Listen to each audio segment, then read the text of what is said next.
বাংলাদেশ ভারত সীমান্তে উত্তেজনা সৃষ্টি করেছে ভারতীয় নাগরিকদের সশস্ত্র মহড়া এবং তাদের সঙ্গে বিএসএফ এর প্রত্যক্ষ সম্পৃক্ততা। মঙ্গলবার চাঁপাইনবাবগঞ্জ জেলার শিবগঞ্জ উপজেলা সংলগ্ন পশ্চিমবঙ্গের মালদা জেলার বৈষ্ণবনগরের সুখদেবপুর এলাকায় কাঁটাতার নির্মাণকে কেন্দ্র করে দুই দেশের সীমান্তরক্ষী বাহিনী বিজিবি ও বিএসএফ এর মধ্যে মতবিরোধের এক পর্যায়ে ভারতের দিক থেকে সাধারণ মানুষ দেশীয় অস্ত্রশস্ত্র নিয়ে সশস্ত্র মহড়ায় অংশ নেয়। তাদের আচরণে ফুটে ওঠে খুব শীঘ্রই তারা বাংলাদেশ দখল করে নেবে এবং তারা বাংলাদেশের সাথে যুদ্ধ করতে প্রস্তুত।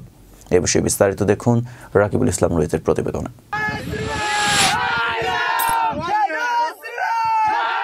বাংলাদেশের চাঁপাইনবাবগঞ্জ জেলার শিবগঞ্জ উপজেলা সংলগ্ন পশ্চিমবঙ্গের মালদা জেলার বৈষ্ণবনগরের সুখদেবপুর এলাকায় সীমান্তে প্রায় ১০০ মিটার জায়গায় এখনও কাঁটাতারের বেড়া নির্মাণ হয়নি।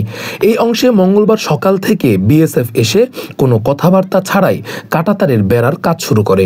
তখন ঘটনাস্থলে বিজিপি সদস্যরা উপস্থিত হয় এবং দাবি করে এই অংশটি বাংলাদেশের ভূখণ্ডের অংশ। বিএসএফ এর সদস্যরা বিজিবির এই দাবি প্রত্যাখ্যান করে এবং কাজ চালিয়ে যাওয়ার উদ্যোগ নেয়। এই ঘটনার খবর ছড়িয়ে পড়লে সীমান্তের উভয় পাশে উত্তেজনা ছড়ায়। ভারতের দিক থেকে লোকজন দলে দলে জড়ো হয়ে সশস্ত্র অবস্থায় মহড়া দিতে শুরু করে। জয় শ্রীরাম, ভারত মাতা কি জয় এবং বঙ্গে মাতা রাম স্লোগানের মাধ্যমে তারা বাংলাদেশ বিরোধী মনোভাব প্রকাশ করে। এই মহড়ায় অংশগ্রহণকারীদের হাতে ছিল দা, ছুরি, বল্লম সহ বিভিন্ন দেশীয় অস্ত্র। এমনকি তাদের এই কর্মকাণ্ডকে উস্কে দিতে বিএসএফ সদস্যদেরও ভূমিকা ছিল বলে স্থানীয় সূত্রে জানা যায়।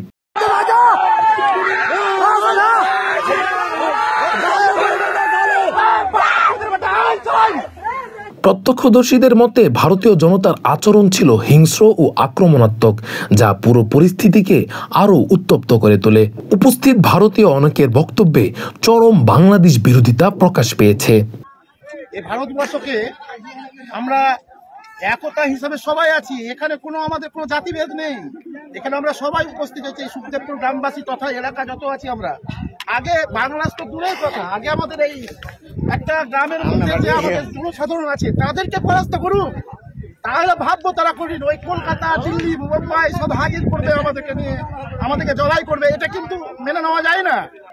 জওয়ানদের পাশে আমরা রয়েছে, যুবকেরা, এই যুবক ভাইয়েরা আমরা জীবন দিতে প্রস্তুত। বন্দে মাতরম, জয় শ্রীরাম। ভারতীয় নাগরিকদের এই সশস্ত্র মহড়ায় বিএসএফ সদস্যদের উপস্থিতি এবং তাদের নীরব সমর্থন পরিস্থিতিকে আরও জটিল করে তোলে। বিজিবির কর্মকর্তারা জানান, বিএসএফ শুধুমাত্র কাঁটাতারের কাজ চালিয়ে যাওয়াই নয়, উস্কানিমূলক পরিস্থিতি সৃষ্টি করার ক্ষেত্রেও গুরুত্বপূর্ণ ভূমিকা পালন করেছে। এই উত্তপ্ত পরিস্থিতি দ্রুত ছড়িয়ে পড়ার প্রেক্ষিতে দুই দেশের সীমান্তরক্ষী বাহিনী ফ্ল্যাগ মিটিংয়ে বসে। ফ্ল্যাগ মিটিংয়ে বিএসএফ তাদের মানচিত্র দেখিয়ে দাবি করে এই অংশটি ভারতের ভূখণ্ডের অংশ। বিজিবি এই দাবিকে চ্যালেঞ্জ করলেও পরিস্থিতি আরও ঘোলাটে হওয়ার আগে উভয় পক্ষ শান্ত থাকার সিদ্ধান্ত নেয়। মালদার জেলা প্রশাসক নিতিন সিংহানিয়া বলেন, ঘটনাটি সাময়িক উত্তেজনা সৃষ্টি করেছিল, তবে প্রশাসনের তৎপরতায় পরিস্থিতি এখন পুরোপুরি নিয়ন্ত্রণে। আজ সকাল থেকে আবার কাঁটাতার নির্মাণ শুরু হয়েছে। এই অংশটিকে বিজিবি বাংলাদেশের দাবি করার পরেও তারা কিভাবে আজ থেকে আবার কাঁটাতারের কাজ শুরু করেছে, এটি এখন জনমানুষের প্রশ্ন। বাংলাদেশের স্থানীয় জনগণ এবং সীমান্তরক্ষীরা এই ঘটনার জন্য উদ্বেগ প্রকাশ করেছেন। তাদের মতে ভারতীয় পক্ষের এই ধরনের সাম্প্রদায়িক ও সশস্ত্র আচরণ দুই দেশের মধ্যে দীর্ঘমেয়াদী উত্তেজনার জন্ম দিতে পারে। বিজিবি জানিয়েছে তারা এই ঘটনার বিষয়ে উচ্চ পর্যায়ে প্রতিবাদ জানাবে। সীমান্তে অস্ত্র নিয়ে সাধারণ মানুষের মহড়া এবং বিএসএফ এর সরাসরি জড়িত থাকার অভিযোগ দুই দেশের সম্পর্ককে নতুন করে সংকটের মুখে ঠেলে দিচ্ছে।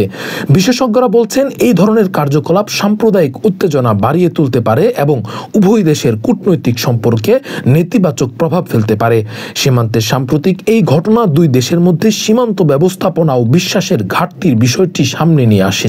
দুই দেশের সরকারের উচিত এ ধরনের ঘটনা পুনরায় যাতে না ঘটে তা নিশ্চিত করা এবং সীমান্তে শান্তি ও স্থিতিশীলতা বজায় রাখতে কার্যকর পদক্ষেপ গ্রহণ করা। রাকিবুল ইসলাম রইস, ফেস দ্য পিপল।